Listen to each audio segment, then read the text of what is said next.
बिस्मिल्लाहिर्रहमानिर्रहीम। अस्सलाम वालेकुम नाज़रीन, मैं हूं शहजाद मिर्ज़ा। आप देख रहे हैं हमारा यूट्यूब चैनल एक्सपोज न्यूज़।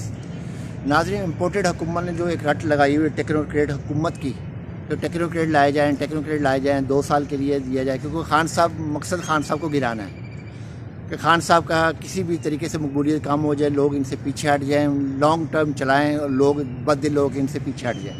ये इनकी खाम ख्याली है और हमको की जन्नत में रहते हैं इम्पोर्टेड हुकूमत वाले सारे, और इनके हैंडल्स भी शायद हमको की जन्नत में ही रहते हैं ये। तो नाज़रीन, टेक्नोक्रेट हुकूमत के ख़िलाफ़ पाकिस्तान पर जो इस वक्त इम्पोर्टेड हुकूमत है, इसकी सबसे बड़ी जमात इत्तेहादी जमात वो है Pakistan Peoples Party. Peoples Party के रहनुमाओं ने, रज़ा रब्बानी साहब ने, इर्तज़ा असद साहब ने, वफाकी वज़ीर कानून आज़म नज़ीर तारड़ ने सख्त मुखालफत की है। टेक्नोक्रेट हुकूमत किसी सूरत पाकिस्तान में लागू नहीं होगी, ना हम आने देंगे।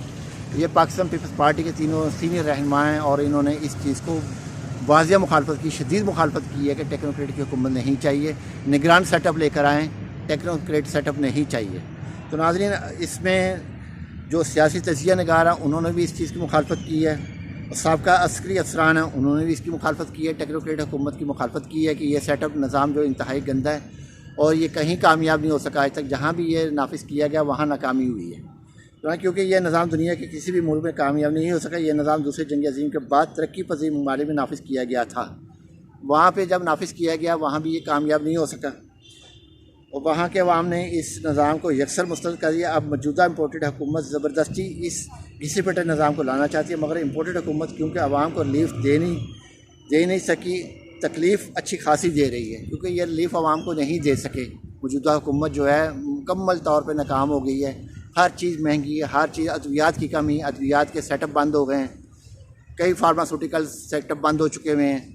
अद्वियात आए, वहाँ पे खाम माल आया हुआ कराची पोर्ट पे, इनके पास पैसा नहीं है कि वो खाम माल वहाँ से ले सकें, जिसके बायस इनकी तबाही जो है सामने खड़ी है और अपनी नाकामी को छुपाने और टेक्नोक्रेट को निज़ाम अपने बंदे लाने की कोशिश कर रही है। मगर इम्पोर्टेड हुकूमत के बड़े इत्तेहादी पीपी के सीनियर रहनुमा ने खुलकर इस निज़ाम की मुखालफत की है। तो ये असल में लाना चाहता है टेक्नोक्रेट के अपने ही बंदे ले आएँ, वो हमें रिलीफ भी देते जाएँ साथ साथ, और ये हुकूमत भी 2 साल चल जाए और इमरान खान किसी भी तरीके से नाहल हो जाए या कोई भी तरीका हो जाए, इसको सिस्टम से बाहर किया जाए, माइनस कर दिया जाए PTI से। मगर इनके ख्वाब ये अधूरे रहने हैं और इस निज़ाम को तो पाकिस्तान पीपल्स पार्टी नहीं मान रही, क्योंकि पाकिस्तान पीपल्स पार्टी 2 साल इंतज़ार इंतखाबात के लिए नहीं कर सकती, क्योंकि उनकी पोजीशन इनसे बेहतर है, नून लीग से बहुत बेहतर है, JUI से बहुत बेहतर है पाकिस्तान पीपल्स पार्टी की पोजीशन।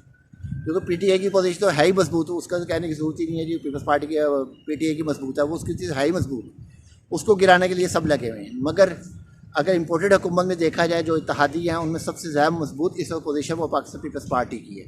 वो थोड़ी बहुत सीटें ले लेगी, लाड़काना से ले लेगी, इधर से उधर से कुछ ना कुछ कर लेगी, मगर नून लीग की सबसे ज़्यादा हालत JUI और नून लीग की ख़राब है, क्योंकि JUI का आप रिज़ल्ट भी देख भी लिया है, KPK में जब इंतखाबात हुए हैं वहाँ ये हार चुके हैं, मुकम्मल तौर पे इनका सफाया हुआ है और बड़े तरीके से शिकस्त हुई इनको। तो दूसरी जानिब आज़ाद कश्मीर में पीपल्स पार्टी, नून लीग, JUI का तीनों को शिकस्त हुई। तो नाज़रीन, इस सूरत हाल में वो टेक्नोक्रेट हुकूमत कभी भी पीपल्स पार्टी नहीं चाहेगी कि टेक्नोक्रेट हुकूमत आए और हमारा सेटअप आ जाए। तो इसमें तमाम मुखालफत कर रहे हैं, तमाम स्टेक होल्डर जो हैं, ज़्यादातर जो हैं वो तो एग्री हैं, चले 2 साल तो मिलेगा नहीं इमरान खान को माइनस करने में, मगर पाकिस्तान पीपल्स पार्टी इस चीज़ को मानने को तैयार नहीं है बिल्कुल भी। इर्तज़ा असद साहब जो सीनियर कानूनदान भी हैं, सीनियर तजिया निगार भी हैं, साबिक़ वफाकी वज़ीर कानून भी रह चुके हैं, सीनियर वकील भी हैं, सुप्रीम कोर्ट बार में कई ओहदे हासिल कर चुके हैं। आज़म नज़ीर तारड़ साहब भी बड़े सीनियर कानूनदान हैं, हर चीज़ जानते हैं, कानून की, आइन की, कानून की हर चीज़ जानते हैं, ऊँच नीच जानते हैं। और रज़ा रब्बानी साहब बहुत सीनियर रहनुमा हैं पाकिस्तान पीपल्स पार्टी के, वो भी इस चीज़ को जानते हैं, आइन और कानून, और टेक्नोक्रेट कितना बड़ा बहरान लेकर आएगी मुल्क के अंदर, सियासी भी आएगा और मुआशी भी आएगा। आगे बहुत ज़्यादा मुआशी और सियासी बहरान पैदा हुआ है, मुआशरती बहरान पैदा हुआ है, अखलाकी बहरान पैदा हुआ है। तो नाज़रीन, कल तो हिना परवेज़ भट्ट ने भी एक प्रोग्राम में इस चीज़ को तस्लीम कर लिया कि इमरान खान जो है हार मानने वाले नहीं हैं।